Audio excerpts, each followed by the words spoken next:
Okay, so we're all ready to go here, and we're watching a game here between RichEisen and Flycemindri. My name is Snurdaperds, and I'm here with my boy Inglewood. So what do we have going on here today? Why don't you tell me what's going on? Alright, looks like a little bit of a PvZ going on Daybreak. Two-player map, pretty easy to take a natural expansion, so usually we see people do just that. We've watched Flycemindri once before, and honestly I can't remember who he was going against or how that wound up working out for him. But what I know we have not seen is RichEisen. These guys know each other. Apparently Rich is a female in real life, so that kind of gets me hard. And I can't wait to see her squirting drones all over the place. Yeah, and she's moving her Overlord out, and let's see down here, the Protoss in this game, Flycemindri, if we do not have him up on facebook.com/KILLINGeSPORTS, he will be up shortly. Yeah, I know we casted a game by him. I just don't think that it's been rendered yet. But fear not, Flycemindri, you stream sniping fuck. It will be up in the very near future, I assure you. Yes, that's a guarantee here. And we might get to see ZOF out here later tonight. ZOF's one of our favorite players. Yeah, favorite player and sometimes favorite special guest co-commentator as well. When we have a game that we know like the players are actually good, they have some skill, neither you nor I have the knowledge to cast that game properly. Oh, that is certainly true, and that is exactly why ZOF comes out of the box here. See, he's what the fuck is up, motherfucker, says Zoff here on my screen. I'm gonna ask him. Of course I'm elevated. Yeah, we see a second base coming out here for the for the Zerg. Yeah, Zerg went early pool. That pool is already done. That was probably like a 10 pool. So we're gonna see maybe, well, almost certainly early Zergling pressure, but he's a little bit supply blocked right now. She's a little bit supply blocked right now. Overlord does pop out, and 4 Zerglings are on the way, and we'll see as soon as another larva comes out, it'll probably be 6. No, he's actually gonna do 2 drones behind that. We see the Nexus coming down here for Flycemindri. He's got another pylon coming out here. Do you expect to see cannons here and a possible like defensive structure, or do you think he's just going to be bringing out these zealots and trying to hold off the Zerg threat? Well, he's not able to throw down cannons until he gets a forge on the ground, and there is no forge down, and there is no forge even started. Oh. Looks like he's about to drop a load once he hits 150 minerals, but at this point, there will not be a cannon up for quite some time. Well, he's got his cyber core out, so are we gonna see a lot of zealots coming out here? I mean, we're gonna see a stalker being chronoed out right now to try and help that zealot. What's gonna happen is if those lings actually do come in, the zealot's gonna have to fall back and fill in that gap in the wall with hold position. The forge is on its way now, and it looks like Rich has actually decided to pull back. Yeah, after taking her third. Oh yeah, early third. Yeah, so good for her. She just wanted to make sure that he was on his second before she went to her third. Yeah, that's exactly right. And here she is scouting, making sure that he does not have his third. And he's moving out for a little bit of pressure here. Yeah, I mean, we see this quite often. One zealot, one stalker. 90% of the time, nothing happens. They get in, they take a couple shots to the shield, and they come back out. But occasionally, if you got a super greedy opponent and they haven't gotten any defense up, that one zealot and one stalker can actually do a ton of damage. Now, he split his stalker and his zealot here, and I think, yeah, his zealot's going back. It looks like just solo stalkers chasing down that Zergling. Gonna take care of this Overlord here. Yeah, he's super supply blocked. I don't know if he's coming back to just fill in the hole of his wall, but I don't think that's what he'd be doing. Stalker takes a few shots at this Overlord roaming by, but it's going to be pushed away by 5 lings. The Stalker is faster, I believe. What's the unit speed? I don't even know how to look at that. I think the Stalker's faster than Ling without speed, but oh, big surprise group of additional Zerglings comes in from the north, and that's definitely going to put an end to the stutter step here. 2.95 on the Zergling, and... Oh, so they're both 2.95 then. Now, where the advantage comes in is that they can attack from range, so you can stutter step and just keep them off the top of you, Right. for quite a while. Yeah. We see a warp prism coming in. This is something we've seen a lot from Flycemindri. He likes to drop off his units. Oh yeah, that was his game, wasn't it? Where Yeah. he was doing that really effective in and out, just warping in zealots into his enemy's mineral line, and not overcommitting to it, not spending like 1,000 minerals at a time, but just putting down 3 or 4 at a time. And every time he did it, he cleared out the mineral line completely, costing his opponent hundreds more than it actually took Flycemindri to do it. Yeah, no, we're seeing the classic 4-gate out of him. You know, so he's kind of cheese dicking it, but That warp prism has been scouted, so Rich knows that it's on the field, and we'll see if she prepares for it by throwing down spore crawlers or something, or maybe some extra queens. But so far, no response as far as anti-air. She's working her way up to lair tech already at 8.5 minutes. That's pretty normal. Ling speed is finally gonna close up in another, what is that? 30 seconds, 32 seconds, and she's getting missile attack upgrades, which seems to indicate that she's going to be going away from Zerglings. yeah, probably roaches or possibly air units at this point. Yeah, it looks like roaches. 3 roaches on their way out.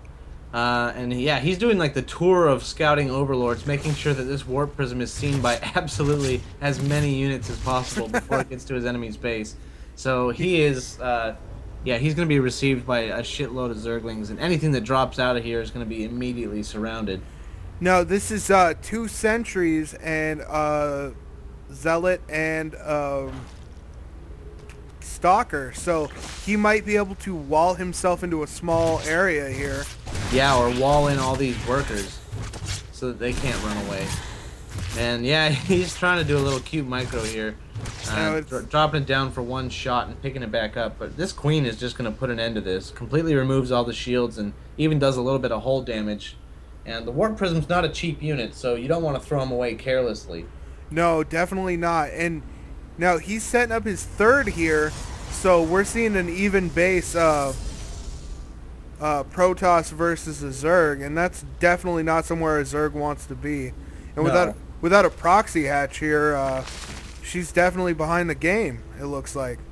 Yeah, she does have a macro hatch in her 2nd base, but not. Oh, I must have missed that. Oh, the big thing here is we have extended thermal lance coming up because that robotic support bay finished for Flycemindri. So Colossi transition is what's happening here. And +1 ground armor just completed. So now ground units are going to be on 1-1. We're going to see 1-1 Colossus coming out. And the response from Rich is Mutalisks. Yeah, and she tears down this destructible wall. I don't... Oh, what are these? Mutas? Yeah, she did go Mutas. And I think she intends to do some mineral harass of her own. She's trying to like fight fire with fire here. But she has to remember that this warp prism is still on the map. And if I'd like to see her get those mutas kind of out scouting, trying to find that. Because they're definitely faster than that warp prism is. And to kill that would be a big win for her. No, but she pulls him off his main mineral line and starts doing some damage here. She's going to tear up these stalkers if he doesn't micro them properly. Yeah, you know, Stalkers do beat Mutalisks, but not in those numbers. And we see a bunch of Zerglings coming into Flycemindri's 3rd base. They're going to get a good surround on a Zealot, but a couple of cannons there will ward them away. The Mutalisks, though, still doing work, and they see this Colossus pop out, and the Colossus has nothing to say to these Mutalisks, so good scouting information. If she didn't already know that he was on Colossus tech, she definitely knows now. Yeah, and this warp prism's still full, just hanging out, waiting for her to not be able to keep a hold of her her micro. And we see a small army up here ready to engage at this 3rd, and she's got a single zealot there and a couple of cannons. Yeah, she poked back into the main with these mutas again. We see that Blink is well on its way for the Protoss. And that's an outstanding counter to mutas. When you can blink those stalkers ahead, get right underneath the mutaflock, they're really not a strong unit, the Mutilisks. They do good damage, but they cannot take the punches. Yeah, And that's just a horrible move there for Rich. You do not want to fly into a group of stalkers like that for free damage. But they are going to go and join their Zergling bros up north and get a good kill on a Colossus and a decent... yeah, they get the Immortal. And it looks like it's going to be Ling, Ling, Ling. 36 more Zerglings being produced right now. A couple of Mutilisks. No, there's 2 groups of Mutilisks here. 10 Mutilisks total and a bunch of Lings. But it looks like the Lings kind of got shredded there in the meat grinder. Oh, yep. No, but she's going to head back home. And yeah, she's not going to give up pressure, though. 44 more Lings are on the way out. Maybe going to find a timing with this ground carapace level 1, which is about to complete. And adding in a few more Mutilisks as she can afford to. Yeah, here's that big swarm of Lings. And, yeah, we see her on 4 base now. She's keeping those Mutilisks active behind the main base of Flycemindri. Yeah. And she's coming in to harass again. She's going to take out these cannons. Gets a couple of expensive sentries too, and there's going to be a big stalker warp in, but as soon as she sees that, there's that blink we're talking about. It's going to get 1 kill and do some more damage as they try and get away. But check a look at that Zergling ball up in the north. Yeah, it's definitely a huge army. Now, Flycemindri sees it with the Warp Prism, but seeing it isn't going to help unless he can do something about it. No, and he's being forced to be defensive on 2 very distant points. He's got to keep stalkers available at his main mineral line because he knows there's constant Muta-harass coming in there, but he also has to be prepared for the inevitable 100 Zerglings that are going to come in his backdoor. Oh, this is ridiculous. Look at this force just swarming. Yeah, and behind this, Rich taking the Hive tech, +2 ground attacks on the way. So once Hive completes, she'll be good to go for +3 upgrades, and also as long as she continues to upgrade melee stuff, sorry to interrupt you, but look, she's right in this base again, causing all of these stalkers to get pulled back here. And because she's so mobile, she just moves up, keeps an eye on him, and he's below his own supply count. Yeah, I don't see she this. Gets free pylons. Yeah, I definitely don't see this ending well for Flycemindri just now. Yeah, he's being forced to backpedal, and look at his money. He's got a lot of it, and he isn't finding ways to spend it. And being supply blocked certainly not going to help. I'm surprised he's only putting down 4 pylons. If I were him, I'd put down a whole lot more. Yeah, so she comes in on this mineral line, just continuing her harass. Yeah, and once all these stalkers cruise up here, she just has to do a big horseshoe maneuver and wind up back in the main base again, because she knows that she is faster than the stalkers. And this warp prism is going to come down right here, try to do some harass of his own. Yeah, but she knows about it. She's pinging right over to it. Yeah, this is not going to end well for Flycemindri. He's got to do something about it. And he's not even going to save the 4 units that are inside of it if he doesn't drop them right now. Oh, and they're fucking gone. Yep. So that was a lot of money. Flycemindri moving out, though. 3 Colossus and a whole bunch of Zealots and Stalkers. So, and he has +3 damage done.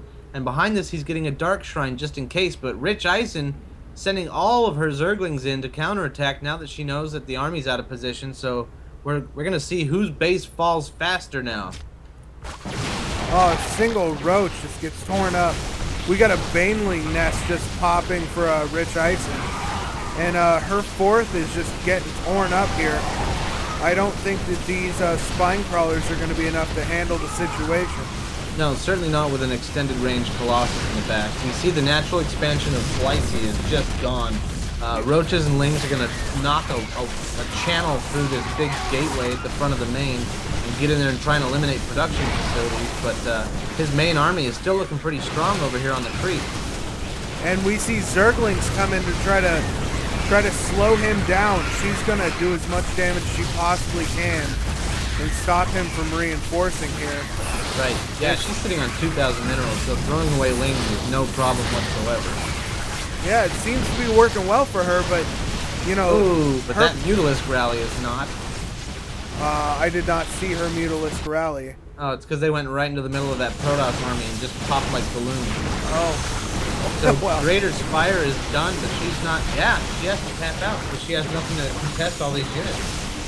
Oh, well, surprising, but that's the end of the game.